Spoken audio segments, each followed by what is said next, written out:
2019 deh.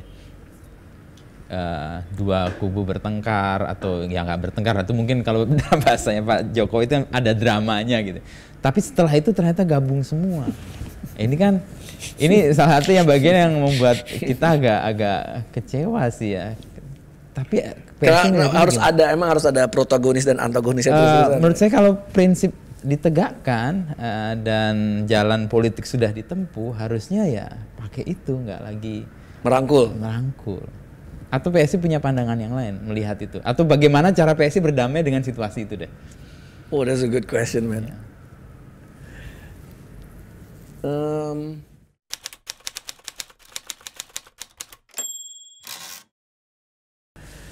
Gimana nih kabar, sehat? Oh, udah mulai nih kita nih? Mulai. Ya. Sehat, bahagia. Weh, mantap ini. Kata yang pertama jadi tujuan semua orang kan, bahagia. Lu mau ngapain aja, kalau nggak bahagia selesai lah hidup lo. Bahagia karena ini bro, ya survei ya PSI naik terus. Oh, oke. Terus berapa ke berapa tren terakhir? Jadi kan banyak ya, survei itu banyak banget kan. Tapi semuanya tandanya semua naik terus. Nggak ada yang stagnan, nggak ada yang turun gitu.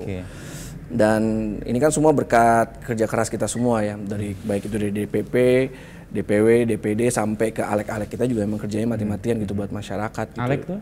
Anggota legislatif. Oh, okay. Kita kan punya 72 kan kursi di DPRD. Dan mereka ya nunjukin banget gitu bahwa memang aleknya PSI sama alek yang lain ya beda lah. Mereka benar-benar kerja gitu buat masyarakat gitu kan. Kayak investasi untuk next pemilu ya. Ya kemarin kan kita udah mereview ya ke challenges kita yang seperti tadi kita ngobrol ya. Oh, kita memang kuat banget di social media, semuanya oke gitu. Ternyata kekurangan kita di struktur kan. Makanya dari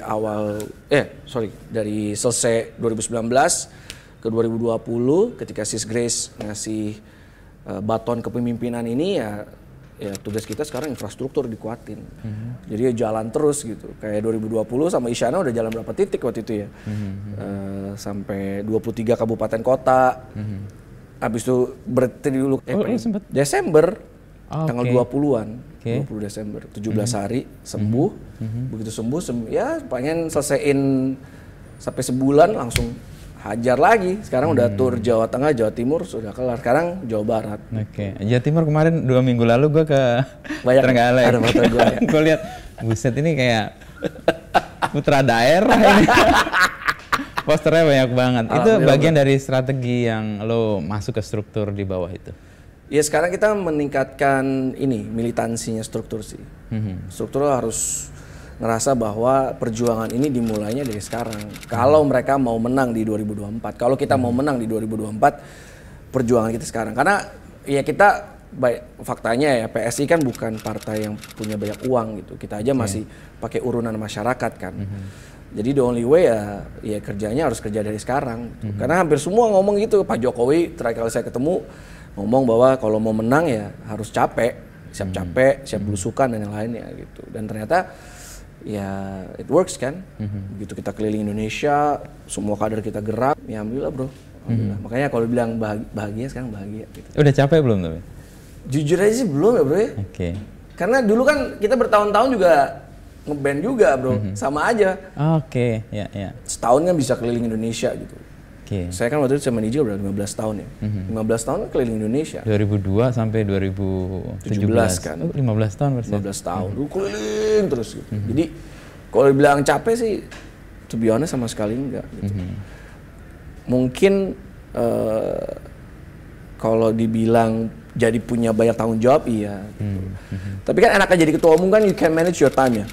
Ya, lo bisa manage time. Jadi gue mencoba untuk keep everything balance, apalagi with family gitu dan yang lainnya. Gitu. Apa yang membedakan kerja lo sebagai musisi 15 tahun sama ini 4 tahun ya, tahun keempat lo di PSI? Toh kelilingnya juga sama aja kan ke daerah-daerahnya. Apa yang membedakan? Yang bedanya gini bro, kalau misalnya dulu di Niji kan, lo nyampe set, misalnya lo di pesawat, kita kan selalu ngambil pesawat paling pagi ya, pesawat paling pagi, sampai darat. Masuk ke mobil, terus ke hotel, terus gue tidur.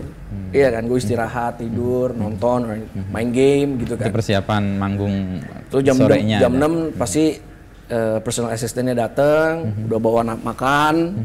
Jadi hidupnya terpola banget kan, makan. Habis itu jam 9 manggung, habis itu jam 11-an udah di kamar lagi, terus besok pagi ngejar first flight lagi kemana, kota apa gitu kan. Kalau sekarang nyampe manggung terus. Bedanya itu, Bos.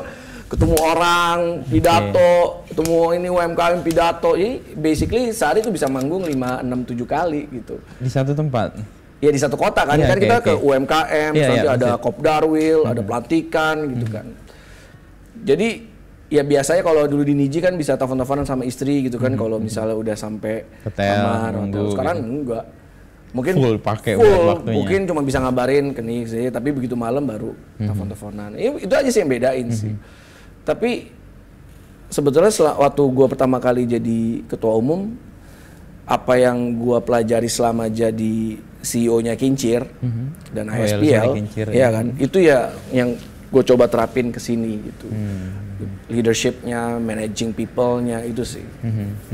Jadi ya yang lebih kerasa sih kalau boleh jujur, pengalaman gue di perusahaan yang gue bawa ke sini, bukan pengalaman waktu ngeband gitu sih. Oke, ya. Jadi pengalaman lo di perusahaan, di Kincir yang tadi lo nyebutkan ada leadership, lalu memanage people dan sebagainya. Ada yang beda nggak ngelola orang di politik dengan orang yang di public sector yang ya profit lah atau gitu? Yang beda adalah satu, tiap Senin pagi nggak mikirin profit and loss ya. Oke. Itu mengembirakan dong ya. Iya dong kan, nggak bahagia juga. Punya target kan.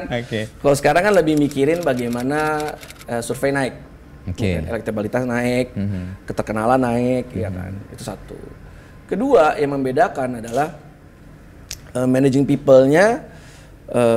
Kalau biasanya itu kan based on ini HR kita kan, lihat gitu kinerjanya KPI lalu dibuat gitu, KPI-nya dan yang lainnya. Sekarang sih tetap ada KPI ya, kita punya struktur KPI yang jelas gitu kan, struktur dan yang lainnya. Tapi kalau gue perhatiin sebetulnya kalau managing people-nya itu adalah waktu gue pertama kali jadi ketua umum, ya banyak lah yang deketin, banyak yang mau jatuhin orang yang ini, banyak yang mau jatuhin orang itu. But at the end of the day, semuanya yang gue perhatiin adalah kinerja. Misalnya ada A sama B yang lagi dispute, yang paling gampang lihat yang mana yang paling benar-benar kinerjanya, kinerja mati-matian buat partai gitu. Karena kemungkinan besar yang ngomongin belum tentu lebih baik daripada yang diomongin kan. Ya kan? Jadi ya itu yang gue lihat gitu. Jadi kalau kinerjanya udah oke gini-gini ya pasti kita support mereka yang kinerjanya paling bagus gitu. Mau itu dia diomongin kayak dihujat kayak diapain gitu. Kalau kinerjanya bagus ya udahlah. Kita akan tetap mendukung orang kinerjanya yang paling bagus. Itu fairness juga ya diterapkan di partai juga ya. Bukan kayak, like and dislike atau lo suka orang tertentu ya udahlah ini itu enggak. Itu yang gue pelajarin dari Isyana, dari Bro Raja Juli Antoni, dari Sis Grace gitu, bahwa lo kalau denger apapun lo jangan terima bulut-bulut gitu. Lo harus lihat dulu nih apa sih sebenarnya yang terjadi di struktur kita misalnya di daerah tertentu gitu. Kenapa kok yang dispute mulu? Ya kita harus cari tahu dulu semuanya kan. Stakeholdernya yang tadi Stakeholdernya, terus itu background history-nya seperti apa gitu. Kalau semuanya ternyata memang kita harus dukung mereka yang support kita dari nol, ya kita harus dukung support dari nol gitu. Jadi lucunya di partai ini enggak yang I'm trying to be honest ya bro ya. Kagak ada tuh bro yang kayak tusuk-tusukan, sikut-sikutan gitu. Kita sih ngerasa bersyukur banget DPP sendiri tuh kuatnya setengah mati gitu. Kita lagi kompak-kompaknya gitu. Jadi kalau misalnya ada ribut-ribut, ya kita selalu ngeliatnya dari sisi 2024 ya deh gitu.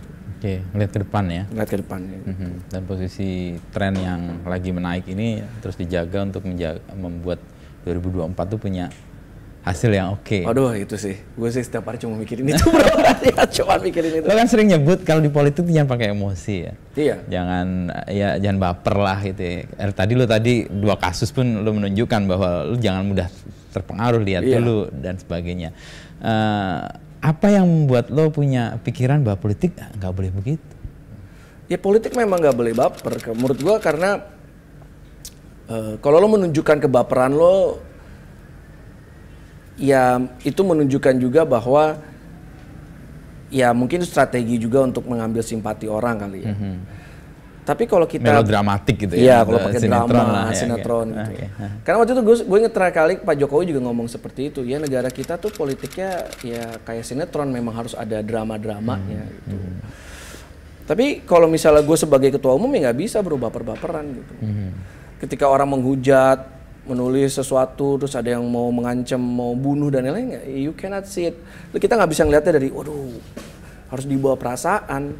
Karena begitu dibawa perasaan, pasti cara kita ngelihat dan ngejudge semuanya jadi pasti nggak apa ya, ya pasti jadi buyar gitu. Kalau kita ngeliatnya nggak pakai emosi dan kita sudah punya goal yang besar di depan, ya pasti the only way caranya harus semua pakai logika. Pasti pakai logika. Kalau mengelola partai lo mendesain atau menempatkan logika atau sesuatu yang sifatnya empirik sebagai cara ya, bukan perasaan lagi. Jangan pakai perasaan bro. Kalau misalnya kita jadi pekerja seni memang harus pakai perasaan kan. Nah ini sesuatu yang berbeda sama sekali kan? Nggak bisa bos. Gak bisa. Sama aja kayak running a company kalau boleh, to be honest ya. Karena kan memang PSI didirikan seperti itu kan, seperti korporasi kan. Bagaimana kita otonom banget gitu. Misal contohnya pengurus-pengurus kita di seluruh Indonesia itu kan kita berikan 100% power, creativity untuk mereka membangun sesuai dengan apa yang mereka mau di setiap daerah. Contoh yang paling simpel misalnya kemarin waktu pilkada gitu kan.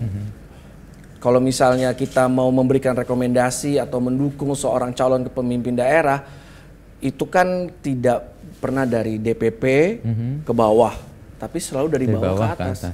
Okay. Misalnya dari DPD mau mendukung si A, ya udah, ya kita dengerin kenapa si A gini-gini, ya udah kita kasih recommendation. Sejauh itu tadi secara logika masuk, empiriknya ya, dapat, bukan perasaan ya. Strategically bagus, habis itu juga ke depannya kalau dia menang gimana, gimana kita bisa dari kemenangan itu bisa membesarkan PSI, dan habis itu juga lihat dari DNA-nya dia, apakah dia jangan sampai dia pernah kena kasus korupsi atau jangan pernah sampai ada kasus-kasus intoleransi gitu kan. Yang jadi misi dan yang diperjuangkan oleh PSI itu ya. Iya. Itu. Tetap DNA-nya DNA yang kita build dari dulu. Gitu. Tadi gue masuk ke ruangan lo, ini sesuatu yang agak beda. Lalu ada musik Bali, ya. Cuman kurang ada dupanya aja. Itu kayak ritual harian lo dengan itu lo pengen apa? Atau dapat apa? Harus mulai hari dengan happy, harus mulai hari dengan ketenangan.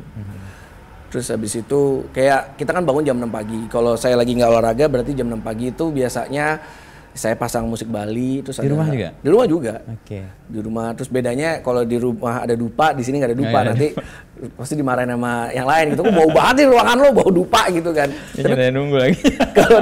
Kalau di rumah gua ada dupanya gitu kan.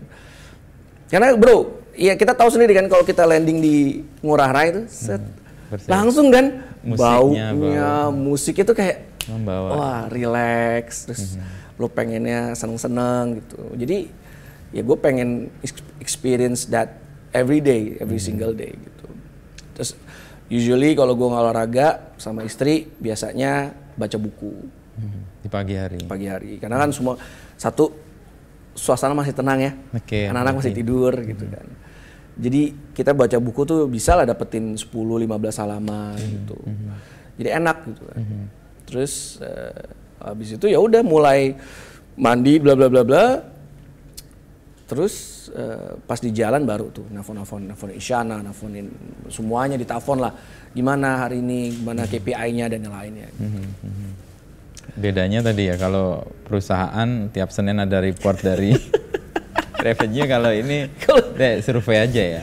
Pokoknya kalau sekarang kayak lihat survei, habis itu kalau tiap Senin pagi itu kalau dulu kan ya P&L, KPI lainnya kan.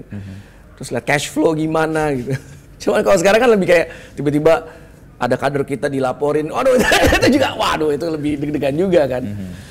Jadi beda banget. Tapi gue sih enjoy ya. Dan musik tadi membantu lo setiap hari punya ketenangan untuk mengambil langkah atau tindakan ya. Karena banyak sekali gue baca tentang orang-orang sukses di luar negeri juga, mereka punya cara mereka sendiri. Gitu. Ada yang meditasi lah, ada yang mandi pakai air dingin lah, ada yang langsung treadmill 15 menit, yang power gitu lah. Gue harus nemuin cara gue sendiri kan. Dan cara gue adalah membuat gue merasa bahwa gue lagi di Bali. Ada memori apa di Bali yang membuat lo merasa Bali bahwa itu surga, men? Oke. Aduh, saya kan pernah lah ya ke keliling dunia gitu ya. Tapi nggak ada ya bos yang seindah Bali, men. Kalau menurut gue ya. Gitu. Dan memori itu lo ingin hidupkan setiap hari untuk menghadapi persoalan menghadapi dunia. Menghadapi dunia. Jadi kayak baunya, makanannya, feel-nya. Makanya semua orang Bali itu beruntung menurut gua tinggal di Bali ya. Nggak ada lagi di dunia yang kayak Bali sih menurut saya. Nggak pengen ke Bali dong? Aduh bro, kemarin cuma nyumbang transit doang bro. Pengen banget terakhir kali ke Bali sama Isyana. Desember. Keliling ya. Oke. Jadi keliling. Terus akhirnya break dan gua rasa juga kemarin juga keliling Jawa Timur dan Jawa Tengah juga badan oke-oke aja. Ada yang berubah nggak ketika lo sembuh dengan sebelum kena? Emang ada long effect, cuman gue nggak boleh kalah dengan long effect itu karena punya tanggung jawab besar menangin PSI di 2024 kan. Kalau gue mengalah dengan perasaan itu dan ketakutan itu, we're wasting our time. Sekarangnya udah Maret 2021, entar lagi April. Tiba-tiba nggak kerasa besok udah 2023. Iya. Tiba-tiba udah pemilu lagi, iya kan. Jadi nggak boleh kalah bro. Lo kan sesuatu lompatan yang menurut gua agak nggak terduga tuh.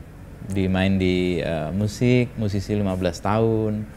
Dan nggak terduga lagi juga lo jadi pendiri di Kincir gitu ya. Lalu setelah lo di Niji lalu di Kincir tiba-tiba balik ke sesuatu yang kita nggak duga lagi. Apa yang membuat lo atau garis apa yang bisa kita pahami? Oh ini satu line yang digiring sebenarnya mungkin kita nggak paham aja. Menurut gue satu line di guanya adalah kecintaan gue sama Indonesia sih. Okay. Karena it was sudah ditanam sama kedua orang tua gue, apalagi almarhum bokap gue kan. Okay. Wartawan ya bokap. Wartawan juga kan.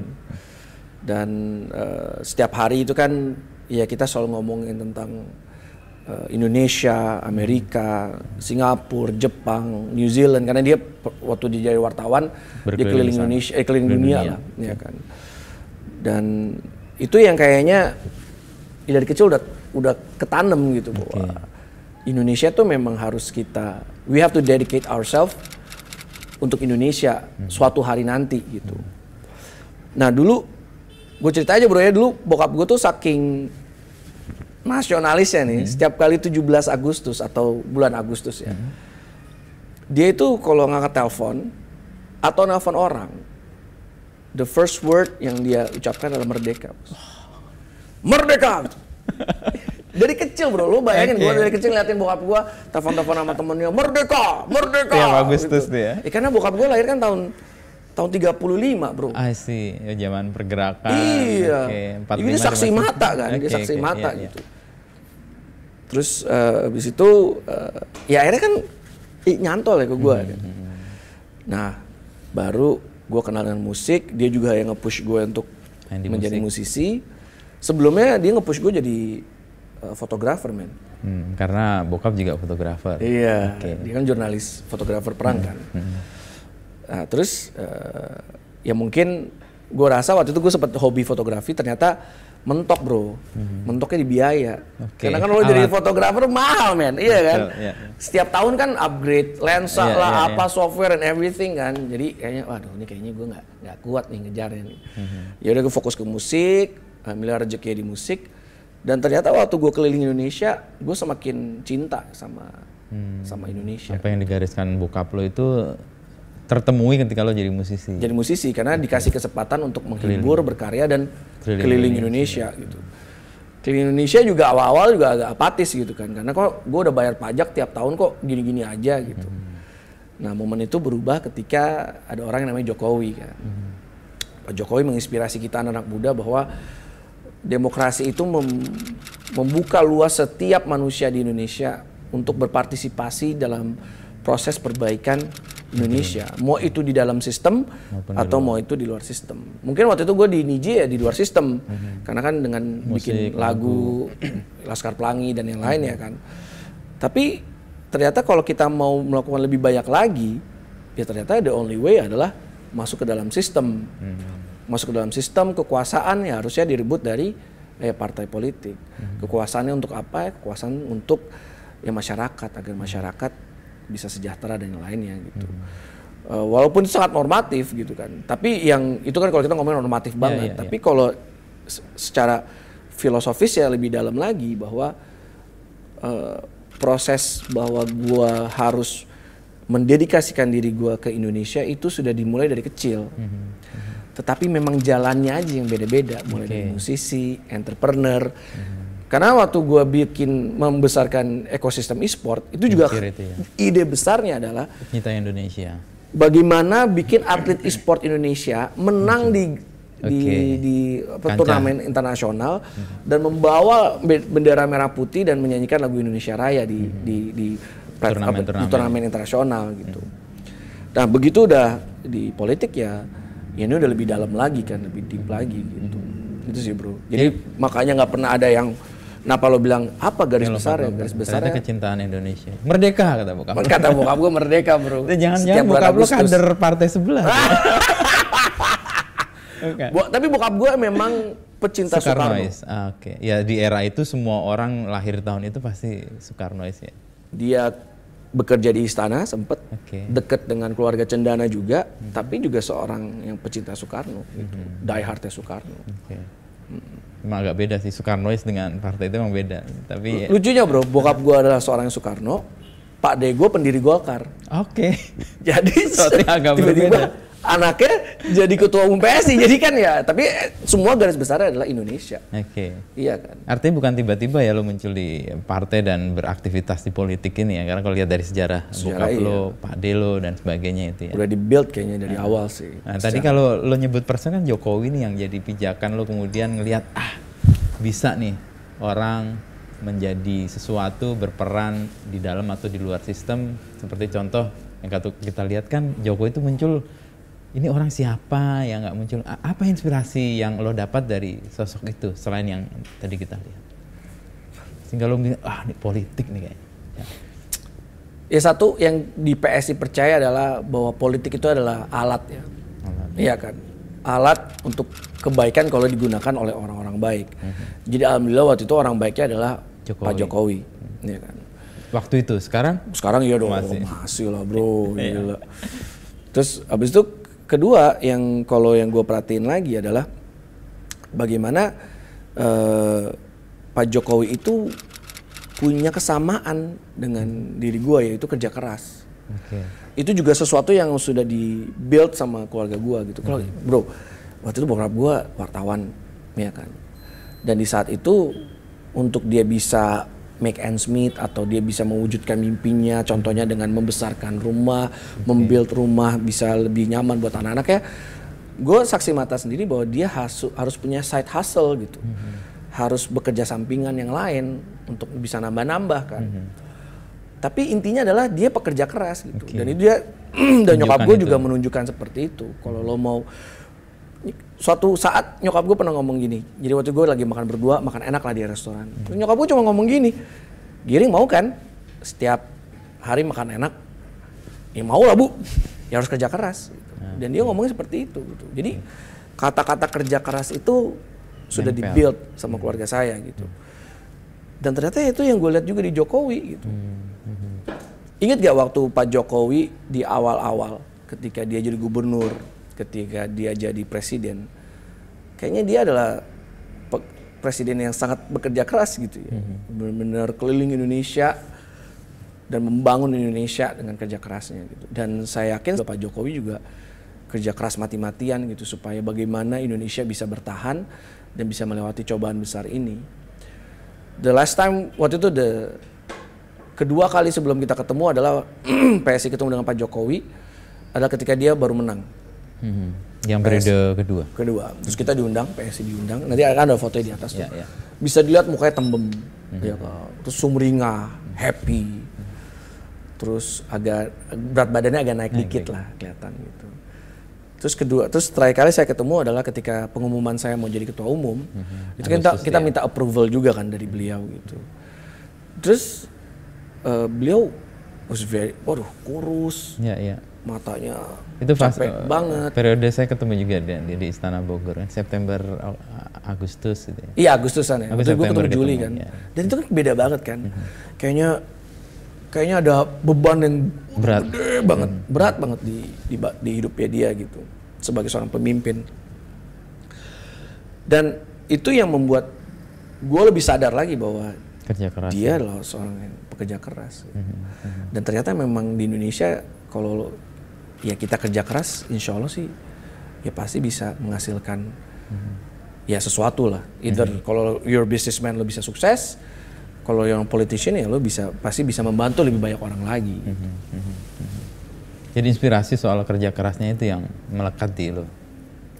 Iya itu sih, salah satunya sih itu sih. Ada politisi lain nggak yang menjadi punya pengaruh ke lo sehingga masuk ke partai ini dengan oke, gue mau hadir di partai ini karena ada tokoh-tokoh atau sosok-sosok yang menggerakkan gue seperti A, B, C gitu. Dalam negeri atau luar negeri? Bebas. Ya kalau dalam negeri pasti Gus Dur lah pasti. Oh, Gus Dur. Okay. Jadi selama tur Jawa Tengah dan Jawa Timur kemarin kebetulan Korwil Jawa kita itu salah satu orang yang sudah di NU dari dia umur 10 tahun. Okay. Jadi udah tuh kita selama pembicaraan kita cuma ngomongin Gus Dur aja, Gus Dur dan NU. Bagaimana Gus Dur waktu jadi presiden seperti apa, habis itu juga cerita-cerita yang nggak habis ya ceritanya. Wah nggak ada habis ya bro, nggak ada habis ya gitu. Dan ya Gus Dur itu contoh negarawan sejati menurut saya ya. Mungkin waktu itu waktu saya muda saya nggak sadar itu. Waktu saya muda saya bayangin dari Soeharto ke Pak Soeharto ke Pak Habibie terus ke Gus Dur gitu kan. Ya kita kan juga kaget gitu sebagai anak muda yang nggak ngerti. Waktu saya umur berapa ya? Mungkin masih SMP kali SMP. Wah ini presiden gua nih gitu kan. Tapi begitu udah berapa puluh tahun berikutnya, wah ternyata Gus Dur emang kerennya. Legasinya terasa ya. Legasi terasa banget. Yang paling penting sih itu kan. Terus itu kalau dalam negeri. Tapi kalau luar negeri ya ini bos gua ini nih. Lincoln. Apa yang membuat lo mendapat inspirasi dari Lincoln? Bahwa seorang pemimpin selain pekerja keras, dia harus punya hati dan empati yang besar. Gitu. Karena waktu dari kecil Lincoln itu dan almarhum bapaknya gitu ya waktu dia kecil. Bapaknya waktu itu kan masih hidup ya waktu dia remaja. Nyokapnya yang waktu itu pergi duluan kan. Ya bokapnya dari awal juga ada ngomong bahwa dia nggak suka sama perbudakan. Dan waktu kecil ketika dia lagi ke pasar, Lincoln lagi ke pasar, ya dia saksi mata sendiri ada yang perbudakan. Orang African datang diculik mungkin ya dari benua Afrika, dibawa di kapal dijejer kayak nggak manusiawi banget. Habis itu nyampe di Amerika dirantai diperdagangkan gitu kan. Mungkin dia sebagai anak kecil lihat, wah ini nggak benar gitu. Itu hasil apa? Itu hasil dari pendidikan kedua orang tuanya juga gitu. Mungkin hal itu yang terpatri nempel dari Lincoln waktu kecil sampai akhirnya begitu dia jadi pengacara dan yang lainnya dan isu-isu tentang emansipasi itu lagi naik, dia tahu bahwa ini adalah core perjuangannya dia. Ini value ini legacy yang mau dia perjuangin gitu. Dan akhirnya waktu dia lebih berani lagi ngomongin tentang pokoknya kalau gue jadi presiden pokoknya perbudakan akan gue hapus gitu.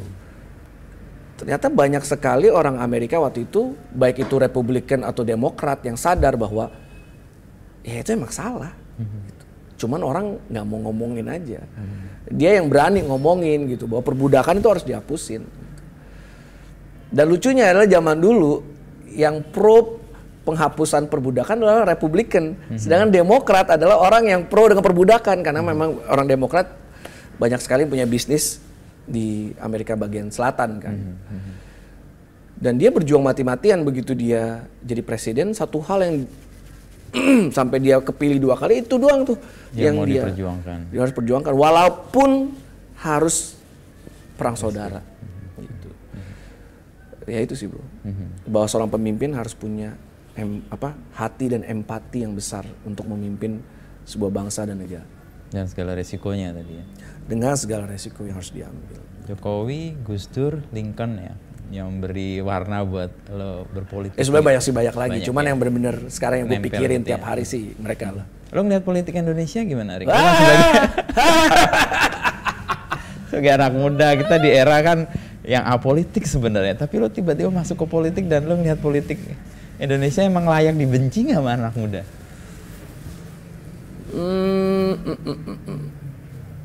Menurut lo logis nggak anak-anak muda tuh sebel sama politisi sama politik? Ya karena apa yang dipertontonkan di media sekarang, ya membuat pasti ya orang atau anak muda jadi kayak apatis kan. Mereka nggak mungkin mereka nontonin ya cuplikan-cuplikan di Instagram atau di YouTube atau yang lain ya. Itu yang membuat mereka kayak apaan sih, ini ribet banget sih gitu kan. Padahal mereka nggak sadar gitu bahwa orang-orang yang mereka tonton dan mereka jadi apatis adalah orang-orang yang akan mempengaruhi hidup mereka sampai puluhan tahun ke depan gitu. Jadi itu sih yang PSI terus coba omongin. Kalau kita memang anak muda harus punya perannya masing-masing. Ada yang jadi wartawan, ada yang jadi vlogger, ada yang jadi makeup artist, ada yang jadi chef dan yang lainnya. Itulah yang membuat kita keren sebagai anak muda Indonesia gitu. Tapi mereka juga harus sadar begitu bahwa kalau memang ada juga orang-orang yang harus nunjukin, anak-anak muda nunjukin masuk ke politik untuk nunjukin ya gue nggak akan jadi orang-orang yang dipertontonkan itu gitu. We can do better than them, ya kan. Ya itu yang mau PSI coba gitu, bahwa kita mau menjadi contoh gitu karena anak muda.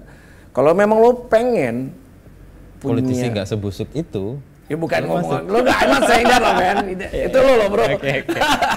Maksud gue adalah bisa gitu, seorang anak-anak muda tuh bisa masuk ke politik dan nunjukin bahwa it is the right thing to do seperti ini gitu.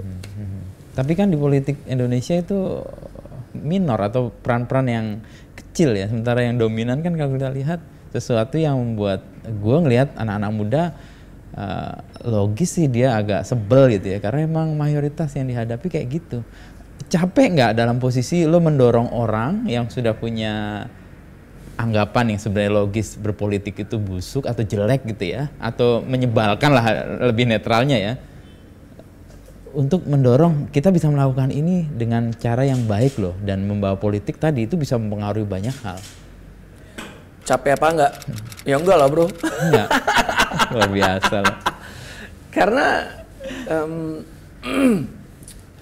gue selalu percaya dengan energi bahwa kalau gue selalu cerita ya, kalau gue lagi manggung di atas panggung itu energinya luar biasa. Kalau kita memberikan energi positif, they will give back thousands of more of positive energies.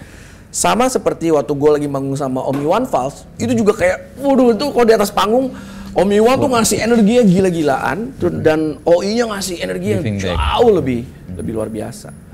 Jadi kalau kita sekarang lagi keliling Indonesia, ketemu dengan anak muda, kalau kita nunjukin energi positif, gue yakin pasti mereka akan mikir, oh iya, ternyata masuk politik itu adalah salah satu hal yang penting. Bersuara itu juga penting, datang ke TPS itu penting, contohnya seperti itu. Bayar pajak itu juga penting, habis itu juga berperan itu juga penting. Kemarin saya pernah mendengar sebuah seminar lah yang diisi oleh banyak partai politik. Ada salah satu tokohnya ngomong bahwa ya anak muda jadi relawan aja. Masa anak muda jadi relawan aja? Ya nggak bisa kayak gitu dong. Anak muda malah jadi relawan adalah bagian pengenalan. Saya juga dulu relawannya Jokowi kan. Untuk awal kenal politik lebih intens ya. Gitu. Tapi ternyata berperan dan masuk ke dalam sistem dan menjadi bagian dari proses perbaikan, itu adalah perannya anak muda untuk masa depan Indonesia. Menurut saya. Kalau di energi musik lo kan giving back-nya itu kan instan ya. Kalau politik gimana? Instan ya? Atau lo nunggu 5 tahun lagi tuh baru kelihatan bahwa apa yang gue sebarkan atau apa yang gue beri itu baru kemudian balik, dan kadang-kadang kan nggak sesuai dengan harapan kita juga. instan dan berbeda, bro. Instan dan berbeda. Kalau di musik itu kan kita itu, misalnya gue lagi minta di lagu apa gitu, minta ayo lompat, semua lompat, ya, ayo tepuk tangan, semua tepuk tangan, ya kan? Dan energinya ada gitu. Kita bisa rasa kalau lagi nyanyi lagu galau, semua pasti galau, ya kan? Lagi energik, semua energik gitu, instan. Kalau di politik, instannya adalah bagaimana alek-alek kita itu bekerja, alek dan kader itu bekerja melayani masyarakat. Contohnya kemarin ada 3 perempuan yang masuk ke sebuah lembaga penyaluran tenaga kerja, tetapi ditaruh di tempat yang nggak memadai di Surabaya waktu itu.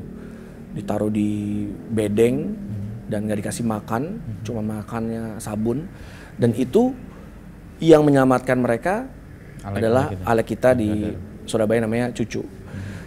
Terus ada di Manado alek kita namanya Sis Jurani. Itu kayaknya sekarang udah 5 bulan nggak pernah ngambil gajinya katanya.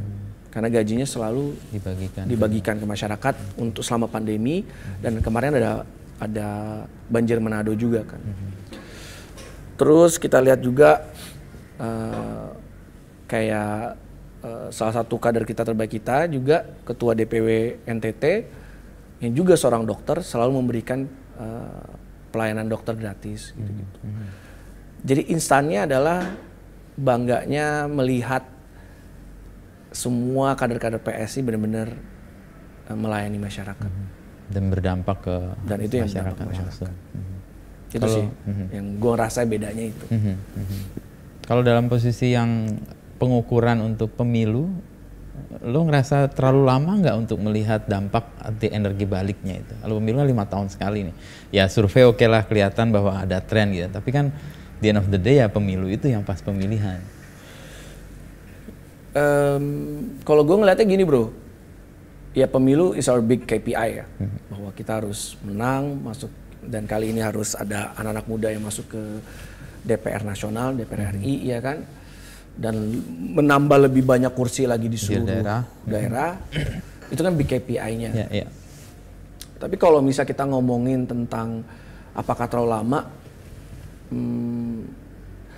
justru menurut gue dari sekarang sih. Ini kan ini kan melatih mental dan juga melatih kesiapan bahwa kita itu nggak mau menjadi partai yang dibilang cuma datang pas pemilu aja. Gitu. Itu menyakitkan sih emang. Buat partai, buat masyarakat juga ya. Kita mau jadi partai yang mau sepanjang itu pemilunya kapan kek, mau 10 tahun sekali kek, kita harus hadir dan kerja untuk masyarakat. Gitu. Dan satu hal yang harus, yang dari awal ya, yang sekarang lewat sekolah kader. Sekarang kan Isyana kan jadi kepala sekolah, sekolah kadernya PSI kan. Mental yang kita build adalah bukan mental menjadi pejabat. Karena ya gue saksi mata lah gitu kalau ketemu pejabat kan yang ya barang dibawain, habis itu handphone dipegangin gitu kan. Zamannya dulu ya waktu di mau masuk mobil dibukain. Iya gitu kan. Sedangkan mentalnya politician yang mau masuk ke eksekutif kayak mau ke legislatif, mentalnya harus public servant, iya kan, pelayan masyarakat, bukan pejabat. Itu sih yang sekarang lagi di PSI terus kita gaungin gitu.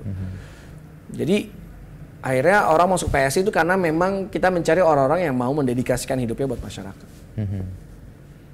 Dengan harapan mendedikasikan hidup ke masyarakat kan harusnya hidupnya udah selesai ya. Atau setidaknya dia tidak punya persoalan dengan hal-hal yang basic dari hidupnya. Mudah nggak cari kader-kader kayak gitu? Lucunya malah sekarang anak-anak muda makin banyak gitu yang makin banyak. Ya contohnya yang paling simpel kan alek kita di DPRD DKI Jakarta seperti William itu kan selesai kuliah kan dia langsung, kalau lo nanti 10-15 tahun lagi CV-nya udah keren banget tuh.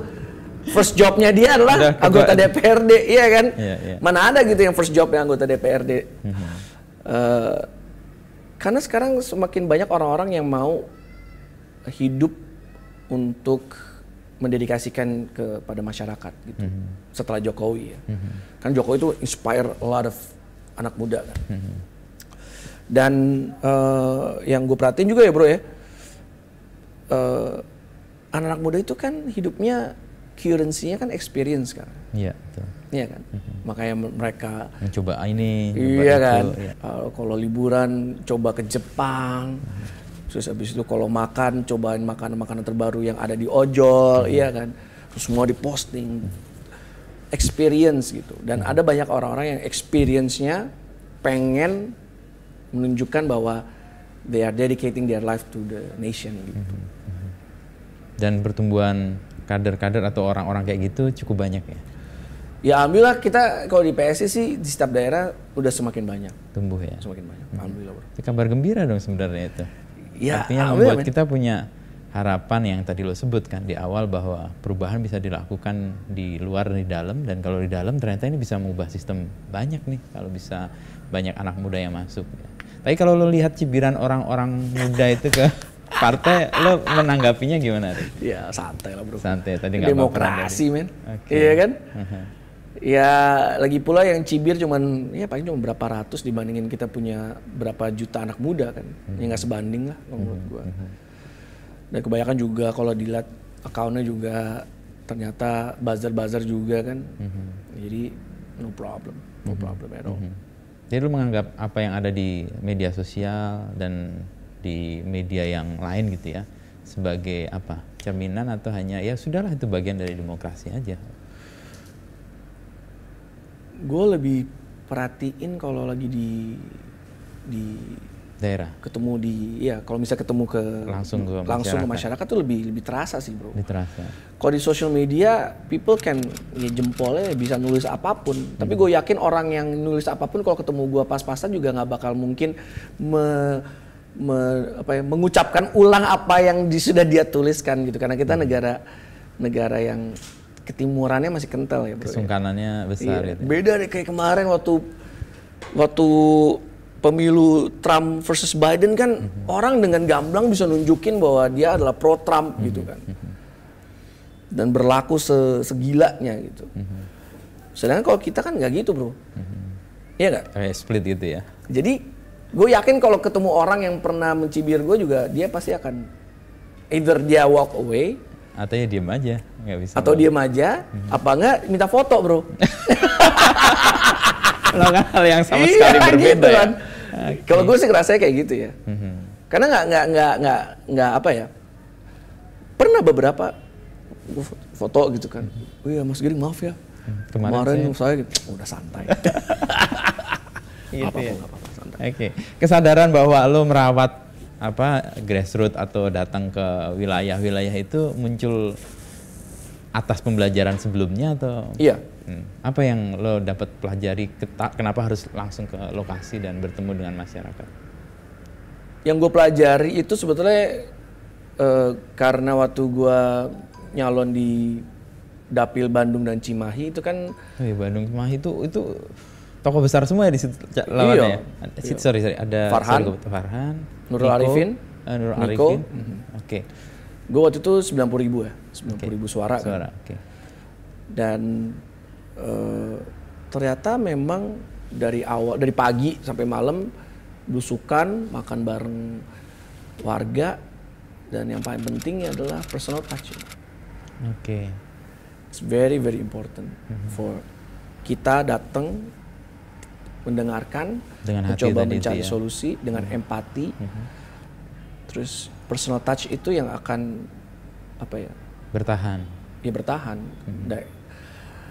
Berdasarkan pengalaman itu saya mencoba untuk melakukan personal touch ke seluruh Indonesia. Dengan posisi sebagai ketua PLT ini.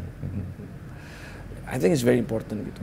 Misal kita punya uang, terus kita setiap kali ada apapun kita ngeluarin bansos dan lain-lain, tapi kita nggak pernah datengin orangnya enggak. Beda ya? Beda banget. Sedangkan kita cuma punya keringat, kita nggak punya apapun buat kita kasih, tapi kita datang hadir, ngobrol, foto bareng mereka, itu pasti dampaknya lebih luar biasa. Dibanding lo punya sesuatu kasih dan lo nggak datang gitu. Lo nggak datang, iya. Oke. Di posisi itu merawat itu berapa lama lo punya endurance untuk bisa? Karena kan banyak banget di daerah yang lo harus datang. Ada pilihan-pilihan tertentu nggak? Misalnya PSI menargetkan wilayah A, B, C sebagai strategik ke depan gitu.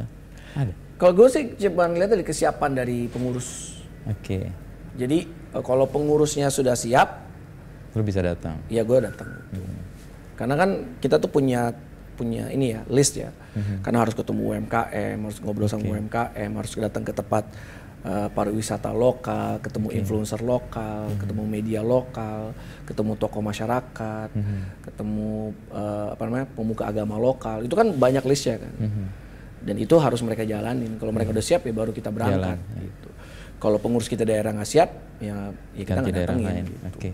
List itu dibuat dengan, kalau tadi perusahaan lu kan mentransform apa yang terjadi di Kincir di sini juga. List itu dibuat dengan hitungan pasti kan. Lo harus ketemu UMKM itu harus yang lo capai, ketemu tokoh agama lokal pasti ada yang dicapai, ketemu dengan tokoh masyarakat lain juga ada sesuatu yang lo capai juga. Ada checklistnya tuh berarti? Iya ada checklist ya. Jadi ya basically paling pertama harus dengan niatan silaturahmi lah yang paling penting ya. Yang kedua adalah kan kita kalau ke UMKM ya, kita ngelihat bisnis mereka seperti apa, challenge-nya mereka tuh apa. Basically banyak UMKM di Indonesia tuh produknya bagus-bagus, tapi pasti selalu challenge-nya di masalah pemasaran, marketing, habis itu distribusinya, dan bagaimana mereka bisa mengembangkan usaha yang tadinya misalnya cuman menghasilkan seminggu 4 kilo, bagaimana mereka bisa scale up. Challenge-nya selalu itu kalau UMKM. Kedua kalau tempat pariwisata, adalah kalau kita lihat adalah tempat pariwisata itu punya potensi apa untuk daerahnya. Kedua infrastrukturnya seperti apa nih untuk bisa datang ke tempat itu. Dan kalau udah sampai sana ada tempat mandinya apa enggak atau restorannya gimana, iya kan. Itu kan itu juga harus kita suarain. Kalau ketemu influencer lokal, basically ya kita pengen denger dari mereka kan. Karena kan industri kreatif, content making itu juga salah satu industri yang akan besar juga di depan gitu. Dan mereka pasti tahu tuh, lu makan di sini, lu ke tempatnya di sini gitu. Mereka tahu semua, mereka kan paling gaul di situ. Kalau pemuka agama lokal ya karena ya tahu sendiri bahwa PSI kan adalah partai yang sangat-sangat anti intoleransi, mendukung dengan toleransi keagamaan dan lainnya gitu.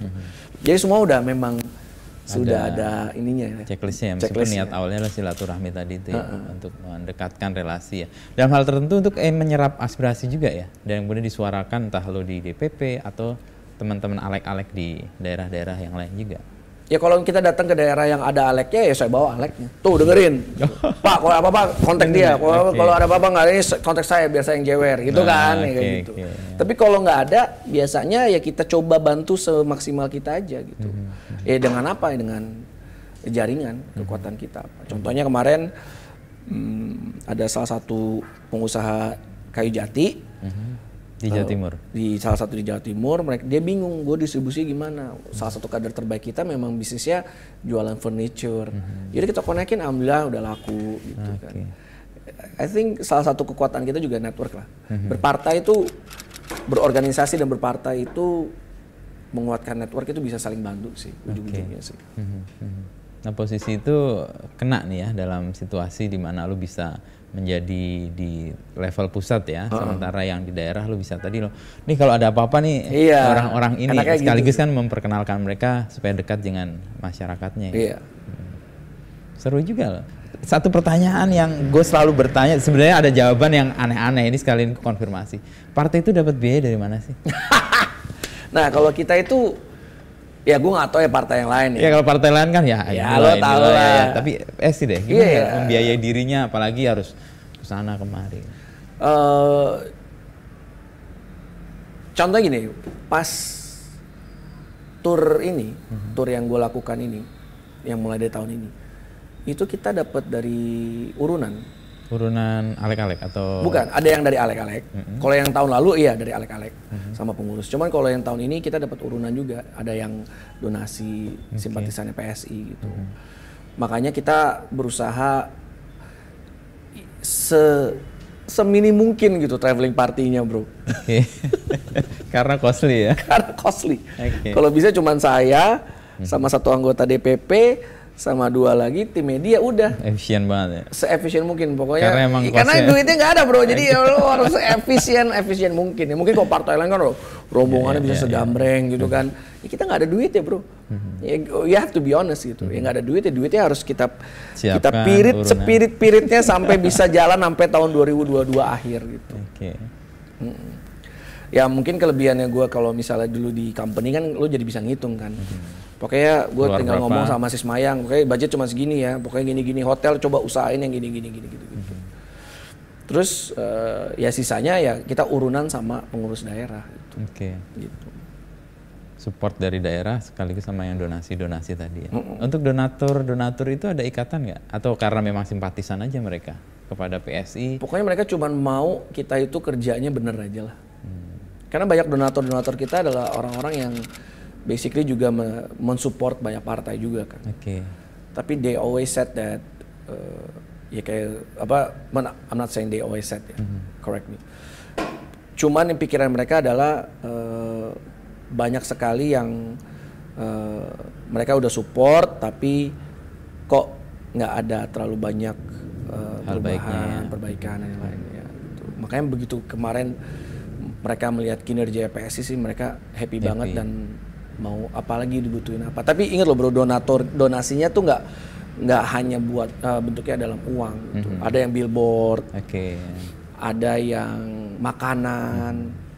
Tapi malah lebih lebih semampu dan seada mereka ya. Ya kita sih happy banget bro, happy banget bahwa mereka tetap percaya sama kita, apalagi melihat kinerja alek-alek kita di seluruh Indonesia ya. Kelihatan ada perubahannya ya. Perbaikannya. Ada yang diperjuangkan gitu. That's a good question sih bro, masalah modal politik, ya. Karena ya bro kan tahu sendiri bahwa PSI kan nggak motong gaji semua anggota legislatif kita kan. Terus kemarin waktu pilkada kita juga nggak ngambil uang mahar gitu. Ya tapi memang akhirnya kita di DPP ya itu, ya gue juga pusing juga. Tanya Isyana nih gimana kita nyari duitnya gimana nih gitu. Ya makanya tapi gue senangnya ya teman-teman di DPP semua kompak gitu kan. Akhirnya kita berpikir, oh kita coba bisa nggak do this, do that, do this, do that dengan kos yang kreatif, kecil. dengan kos ini, terus habis itu bisa menambah banyak sumbangan lagi gitu. Karena kan di partai kan nggak boleh berbisnis kan, iya kan, jadi ada bentuknya sumbangan. Dengan kondisi kayak gitu, nih compare kayak pertanyaan awal gue tadi nih, privilege yang lo dapat sebagai musisi dengan sebagai ketua umum, mana lebih oke kalau ke daerah-daerah? Kalau lihat ini kan lo mempirit-pirit tadi, para musisi kan lo, ya udahlah lo star lo apa aja fasilitas yang lo mau ada, pasti beda. Atau gimana? Lo mengalaminya gimana? Ya kalau lo ngomongin privilege ya kalau jadi anak band kan ya privilege-nya banyak loh ya. Banget. Iya kan. Mimpi semua anak muda dulu waktu jadi dulu anak kan band. Apa? Mimpi hampir semua anak muda untuk jadi anak band ini. Kayak ngomongin tentang kalau naik pesawat pasti kasih business class, iya kan. Gitu deh maunya yang gitu. Bintang 5. Kalau sekarang mah gitu mah. Tapi bagi gue ini perjuangan bro. Dan lo happy dengan itu ya? Ya happy karena ada tujuan kan. Tujuan besarnya adalah melihat lebih banyak lagi anak muda dan juga orang-orang baik masuk ke dalam parlemen dan melakukan perbaikan, itu kan the main goalnya. Jadi happy-nya di situ bro. Gitu sih. Meskipun nggak langsung instan lo dapet ya. Apa gak instan. Tapi karena tujuannya jelas dan lo ngerasa itu butuh tadi kerja keras yang panjang, ya lo fight di situ ya. Kayaknya dari dulu memang saya itu ditakdirkan untuk build sesuatu gitu. Contohnya di Niji kan kita dulu mulai dari underdog dulu kan. Iya kan. Band underdog. 2002 baru muncul gede kan 2004 lah, 2004-2005 kan. Selalu dibanding-bandingin lah sama band-band yang udah ngetop. Band luar kan. Iya. Kalau band luar mah rezeki bos, dibanding band luar mah aman gitu kan. Kalau band dalam ya. Band dalam tuh. Gue inget banget dulu main di stasiun TV di awal-awal dikasih ada band yang udah ngetop dikasih ruangannya gede. Kita kasih ruangan kecil banget gitu. Tapi fighting power kita tuh gue malah semakin berkobar gitu bahwa ketika lo dianggap underdog. Dianggap underdog. Nah, waktu gedein e-sport juga seperti itu kan. E-sport apaan sih gitu. tapi kan kita malah semakin semangat. Sekarang alhamdulillah e-sport bisa berjalan dengan luar biasa gitu. Dan sekarang masuk ke PSI sama lagi nih, ya kan. Tapi gue tahu nanti manis kok. One day it will be very sweet. Jadi ya kita nikmatin aja, bro. Apa yang lo membuat lo yakin bahwa one day itu akan terjadi sesuatu yang indah itu? Ya karena gue ada orang yang suka sejarah ya, bro. Karena semua faktanya adalah semua yang dalam posisi PSI sekarang, baik itu berbentuk perusahaan, baik itu adalah perseorangan, selalu hasilnya pasti manis, bro. Gitu ya, satu, kerja keras tuh nggak bohong deh, bos, pasti ada hasilnya. Kedua, orang-orang yang punya visi besar, goal besar, empati besar, leadership besar juga pasti akan one day they're going to shine juga gitu. Jadi kalau menurut gua ya ini nikmatin aja. Selain karena lo yakin, selain juga bukti sejarah menunjukkan itu ya. Iya. Bahwa kerja-kerja yang tadi orang yang punya kegigihan dan sebagainya, one day dia akan mendapatkan. Itu yakin, itu udah hukum alamnya seperti itu. Soal underdog tadi gue ingat ada satu kutipan yang menarik sih. Berbahagialah kalian yang disepelekan, karena pada suatu saat kalian punya kesempatan untuk mengejutkan juga. Dan ini PSI kan dalam kancah politik kan kayak dianggap apa sih gitu. Happy kita, bos, gitu. Happy karena satu, gue selalu tahu bahwa meraih itu lebih sulit daripada mempertahankan. Kalau gue sekarang dalam posisi, misalnya kita ngomongin Sis Grace dulu build. Dia build sebuah legacy. Terus gue sekarang lagi mencoba untuk build my legacy juga bersama PSI, tapi juga sekarang lagi berjuang untuk meraih sesuatu, kemenangan di 2024 dan seterusnya. Gue yakin nanti ketua umum setelah gue yang pasti akan lebih pusing, karena mempertahankan itu akan lebih sulit daripada meraih. Gitu. Iya, benar. Dan posisi itu ada janjian dengan Grace. Grace kan pasti kuliah paling 2 tahun ya kelar ya. Dia setelah selesai akan take over ini atau ada sesuatu yang? That's a good question. Kan 2024 kan masih 3 tahun. Sementara selesai kuliah kan, kalau cepet setahun setengah udah kelar itu. To be honest sih, bro, kita belum sampai ke titik itu sih. Cuman memang Sis Grace sudah mempercayakan 1000% ke saya gitu untuk jadi ketua umum kan. Tapi yang jelas Sis Grace setelah S2 pasti dia akan berjuang bersama-sama kita lagi. Dan pasti dia dengan ilmunya sekarang dari Lee Kuan Yew, pasti dia mau banget dong masuk ke dalam sistem. Dan saya yakin dia pasti akan nyalek sih nanti. Gitu. Antara nyalek, eksekutif, we never know, tapi pasti dia akan berjuang bareng lagi. Ini karena kan pijakan atau ingatan orang pada PSI kan selain ya anak muda, lalu tokoh yang Grace sebagai satu pemimpinnya, sekarang kan giring nih masuk di fase berikutnya itu ya. Dan ya masing-masing punya peran untuk memberi warna sih. Dan mudah-mudahan kedepannya punya dampak yang lebih gede sih, karena ya tadi gue sendiri agak cemas ya dengan anak-anak muda yang apatis ya. Sementara mereka sebenarnya punya niat yang baik untuk terjun melakukan sesuatu. Cuman kalau ke politik tuh kayak ada, enggak deh, gue terjun ke bidang yang lain aja deh. Tapi gue memberi dampak juga kok, ke politik enggak deh. Nah itu kan challenge yang gede banget sih sebenarnya untuk partai-partai politik. Ya banyak sih, bro, kayak gak usah anak muda. Banyak musisi yang menurut gue juga punya potensi untuk bisa berperan di dalam sistem juga, mereka memilih nggak mau gitu. Karena kan mereka taunya bahwa mungkin ya mereka taunya dengar-dengar wah partai kan begini, nanti kan kalau masuk begini gitu kan. Nah itu yang gue nggak gue harus menjelaskan bahwa itu nggak ada gitu di PSI. Gitu. PSI itu kerjanya tuh super tim. Saya tuh tahu peran saya apa, kekuatan saya apa, kelemahan saya apa. Saya tahu gitu kekuatan Isyana apa, kelemahan Isyana apa. Jadi akhirnya Isyana bisa mengisi kelemahan saya juga bisa mengisi kelemahan Isyana, dan semuanya seperti itu. Raja Juli Antoni tahu, kita tahu Bro Jan tuh pinternya luar biasa, semangatnya luar biasa. Tapi kelemahannya apa kita juga tahu kelemahannya apa, makanya kita mencoba untuk saling mengisi gitu. That's why di DPP sekarang itu ya super timnya tuh kerasa banget dan semuanya punya goal yang sama.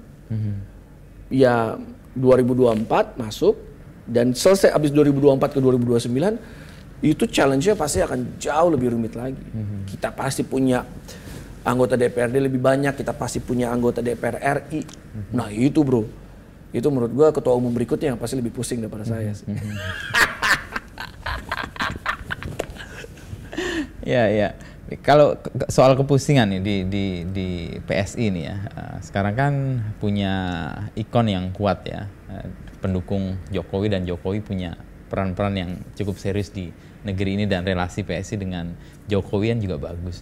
Tapi ada beberapa hal yang membuat orang kemudian agak sedikit entah kecewa atau apa sama apa yang dilakukan oleh pemerintah ini. Gitu. Oke. Dan itu wajar karena pasti ada kompromi di dalamnya. Yang paling nyata adalah waktu 2019 deh. Dua kubu bertengkar atau yang nggak bertengkar, atau mungkin kalau bahasanya Pak Jokowi itu ada dramanya gitu. Tapi setelah itu ternyata gabung semua. Ini salah satu yang bagian yang membuat kita agak kecewa sih ya. Tapi harus ada protagonis dan antagonisnya. Menurut saya kalau prinsip ditegakkan dan jalan politik sudah ditempuh, harusnya ya pakai itu, nggak lagi merangkul. Atau PSI punya pandangan yang lain melihat itu? Atau bagaimana cara PSI berdamai dengan situasi itu deh? Oh, that's a good question, man. Yeah.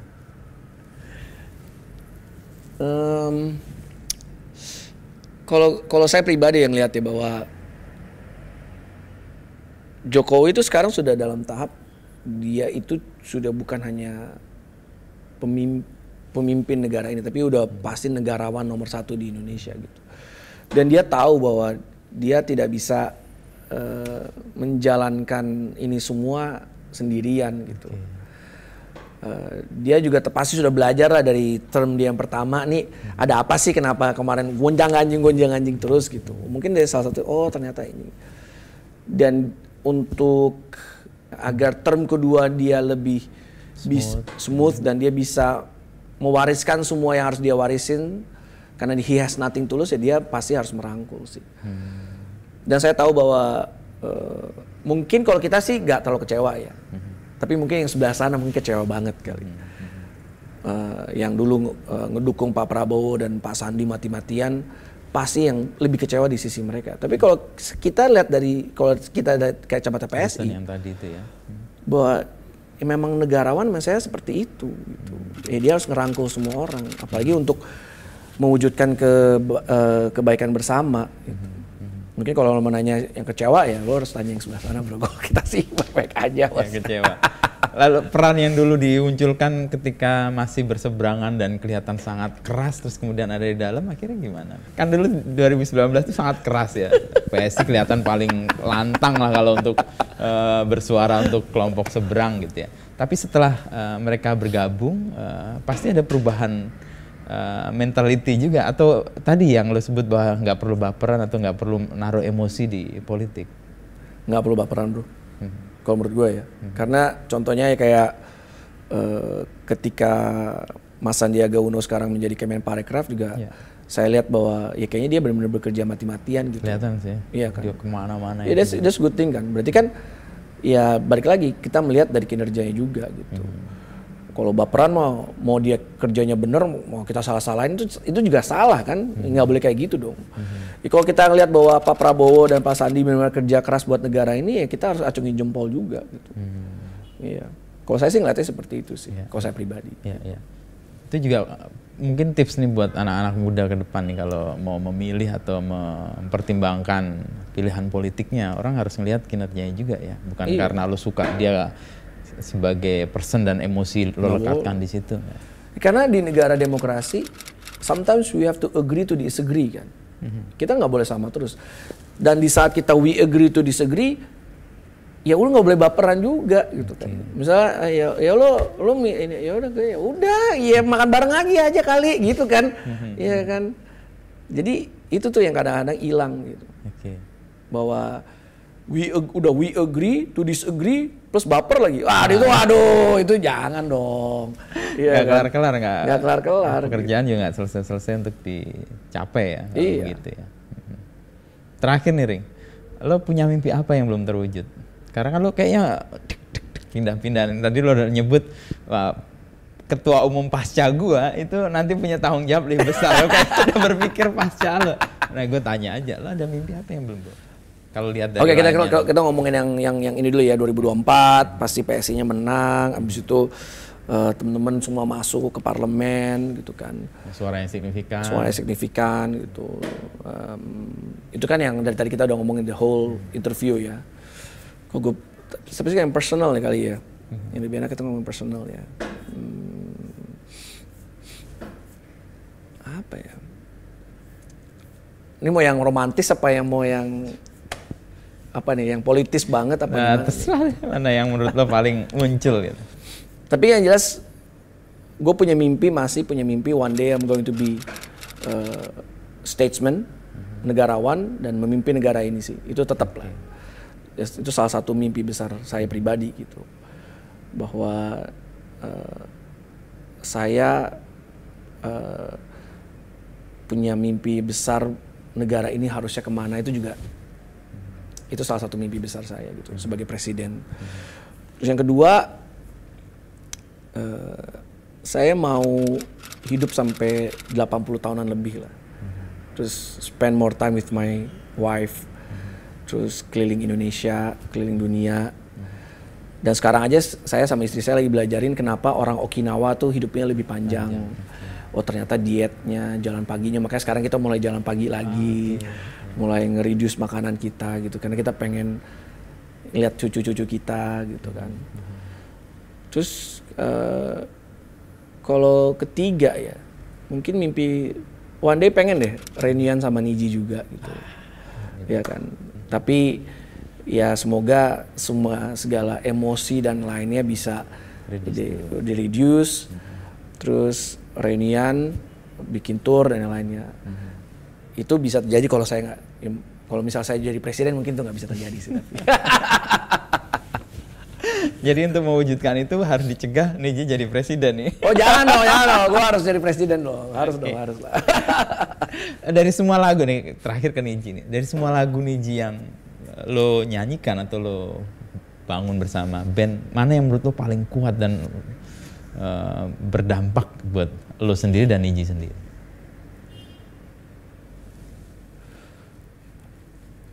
Yang mungkin semua ada levelingnya ya. Persis, ya. Yang bikin kita diterima label itu adalah dua lagu yaitu Child sama Heaven. Ya. Yang bikin kita ngetop di seluruh Indonesia itu Hapus Aku. Yang bikin kita masuk ke jajaran band top itu Laskar Pelangi. Yang membuat kita yakin bahwa kita adalah band yang kreatif banget itu pas kita ngerjain soundtracknya 5 cm sama Tenggelamnya Kapal Van der Wijk. Jadi setiap momentum tuh punya lagunya masing-masing. Tapi menurut saya yang paling dampaknya luar biasa ke saya secara personal itu Laskar Pelangi. Persis. Ya. Ceritanya panjang nih, ceritanya nggak apa-apa nih. My mom was very stressful lah ngadepin saya waktu itu lagi kena star syndrome waktu itu. Okay. Jadi belagu, terus belagu sombong tuh sama aja ya, berarti ya. Terus abis itu tapi yang paling dia nggak tahan tuh dia ngelihat saya nggak happy. Meskipun jadi star, tapi kok nggak happy? Tapi kok nggak happy gitu. Dan gue rasa itu juga gitu karena gue marah-marah mulu lah, berantem mulu gitu kan. Itu era tahun berapa? 2006-2007 lah ya. Oke. Ya star syndrome lah bro. Ya. I think gitu ya. it happens lah ke semua public figure lah. Terus she was very upset dan dia posisinya waktu itu lagi baca buku Laskar Pelangi. Terus pas sebelum saya pergi tour, waktu turnya panjang bro, panjang banget tur. Kan kalau zaman dulu gak ada pesawat kan, jadi harus jalan darat kan. Dia masukin tuh bukunya ke tas dan pokoknya kamu harus baca ya buku ini ya. Ini anak-anak miskin, nggak punya apapun, tapi mereka bisa bersyukur dan mereka bisa mengejar mimpi-mimpinya mereka. Posisinya dulu saya masih belagu jadi ya whatever mau gitu. Ya gitu kan. Dan waktu itu kan belum ada WhatsApp, belum ada Instagram, belum ada Mobile Legends, belum ada Free Fire, PUBG or something di handphone lo. Jadi basically udah lo ya cuman bisa ngapain, bengong dengerin musik. Dan tiba-tiba ada buku itu, terus gue baca kan, gila bro. It's amazing man. Selesai baca itu, gue baca lagi yang Sampai Mimpi. Itu waktu sampai ke page terakhir, gue sampai nangis bro, baca itu. Dan waktu itu gue inget banget, kita lagi selesai manggung di Bali, terus kita harus terbang lagi ke kota berikutnya. Terus gue ngomong dengan berapi-api. Ini buku ke teman-teman gue. 5 o'clock in the morning. Mereka masih ngantuk semua. Ini buku kalau dijadiin film kita yang harus soundtracknya. Terus dia ngomong, whatever man. Ya selalu orang selalu. Dan kayak doa itu diijabah sama Tuhan dan alam semesta. Either the next day or the next couple of days setelah gue ngomong itu, tiba-tiba gue ada telepon dari random. Pas gue angkat ternyata Mira Lesmana. Si produser ya. Mbak Mira ngapain? Gue lagi di Belitung nih. Ngapain lo di Belitung gitu? Lagi bikin Laskar Pelangi. Wah, gue baca itu mbak bukunya mbak gitu kan.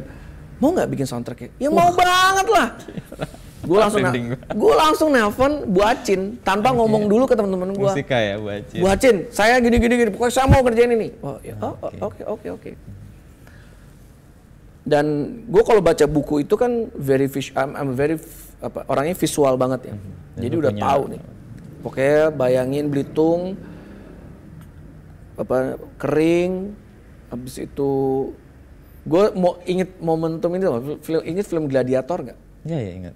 Ingat gak awalnya dia jalan di Barley gitu, terus dia gini tangannya kan. Itu momen itu yang gue inget gitu. Image kepala lo ketika baca itu. Terus kita jamming di Surabaya karena waktu itu we're in the middle of the tour, kita jamming di Surabaya. Dan jeng itu Ariel dengan kunci gitarnya A sama D.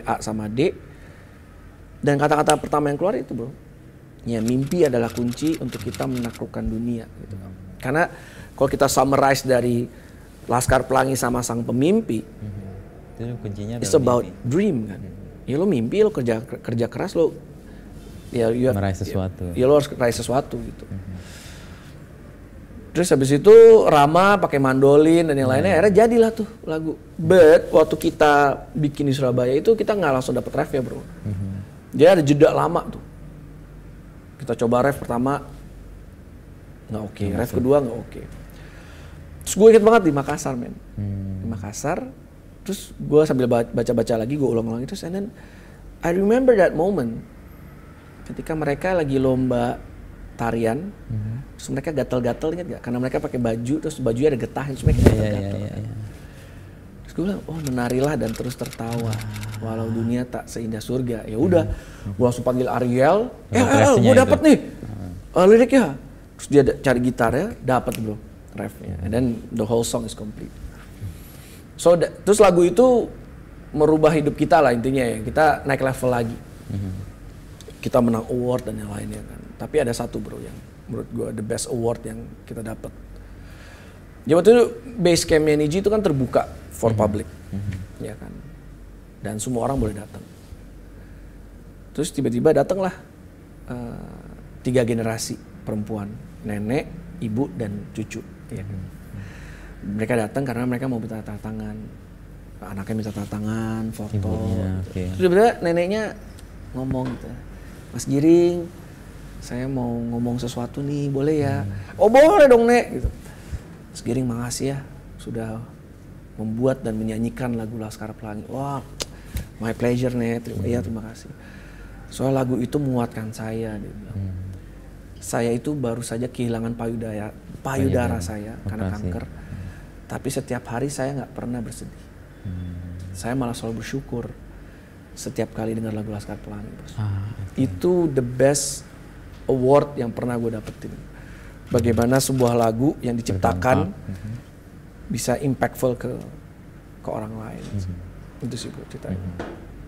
Merinding gue cerita. I still remember that moment every second. Detailnya ya. Iya. Mimpi adalah kunci. Itu man. Jadi kata-kata pertama itu tuh.